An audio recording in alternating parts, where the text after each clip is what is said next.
Hi friends, welcome back. Today I am going to be talking to you about something I'm super passionate about, and that is being blunt. When someone is just going on and on and on, that is kind of hard to do, or a lot of people feel like it's hard to do if you're talking to a client or your boss.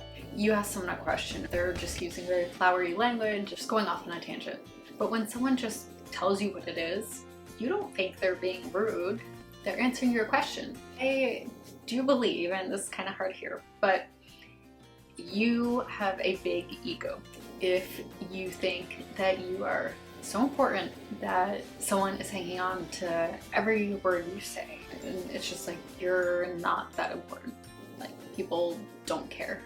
Again, not being rude, it's being confident, assertive, knowing what you have to say. It's kind of like when a toddler falls, or even a dog. They want to see how you're reacting. One example, say you're doing maybe a side gig and you're going to come in the morning, but then they ask you via email, how about if you come in an hour earlier, and you do not want to do that. You're already getting up as early as you want. You also have your own things you're working on. Most of us would write back, I can't, and it's because there's always a because or a but, just an excuse. What I want to say to that is, you don't need to put a but or because no one's going to ask you to clarify, and if they do, it's none of their business. Honestly, I would just respond and say, unfortunately, I can only do the hours we agreed upon.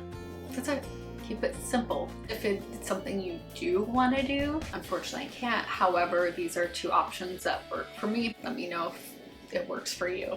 Not giving an explanation is so empowering. I would challenge you to try it out. Okay, another example, especially for work, is say you're on site somewhere. You could just even be wherever you normally work out of, and you're trying to finish a job, but then your client or whoever's in charge comes over and they're just talking your ear off, talking about something not even relevant to the project or their personal life, or asking you something or telling you a story, and you're just sitting there like, I want to be done. You want to get things done as fast as possible, doing it the best that you can do. Say, hey, I'm so sorry to cut you off, but I only have till fill in the blank time. I only have 20 more minutes to get this done. I really need to concentrate.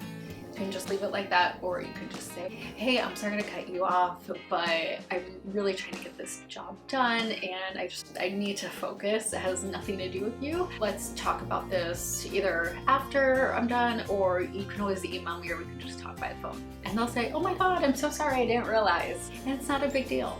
These things are not a big deal. You want to cut them off, then you say, oh, I'm so, okay, and then you're spending almost the same amount of time as them talking. So just keep it simple. Pretend you're me and say, what would Carly do? I don't got time for that. You are there to do the job. The best way to get someone to read something, if I am writing someone, I will write as I talk, and then I will just go back and keep deleting, keep rephrasing, keep figuring out what is the most succinct way to express this that gets the point across, that comes off as pleasant and cordial. I'll probably give it like 3 or 4 pass-throughs, like just reread it, see what I can edit down. That's the best way to get someone to read something. I just look and I say, okay, could I skim that? There's enough white space, and you're dividing it into 2 or 3 sentence paragraphs. That's it, because most people will skim. In order to not come across as brash, you can use the hamburger method. It's the bun, the meat, the bun. So you start off with the bun, that's something nice or positive or complimentary. Meat is, so I wanted to speak about this or this, ending on a positive note or giving a solution. I always prefer a solution if someone's coming to me with an issue. The bun, meat, bun. I have to remember that too. Something good to keep in the back of your mind. Remember that most people are not going to take things personal at all. If they are, then they've got their own issues to work on. We often focus so much on these small things. We said and how we said it, and it's like, that's not going to matter in a year, let alone the rest of your life. You know, the 80-20 rule, 20% things that give you 80% results. Focus on that, not these little minutia. You know, being assertive, that is being and acting like a boss, like an adult, like someone that has confidence, someone that has self-esteem. These are all things that take practice. Don't be so hard on yourselves. We all are, but try to be kind and compassionate to yourself. Try to keep things succinct and simple. It's always better. And remember, no one is judging you. No one's certainly judging you harder than you're judging yourself. So that's it for today. Thank you for joining me.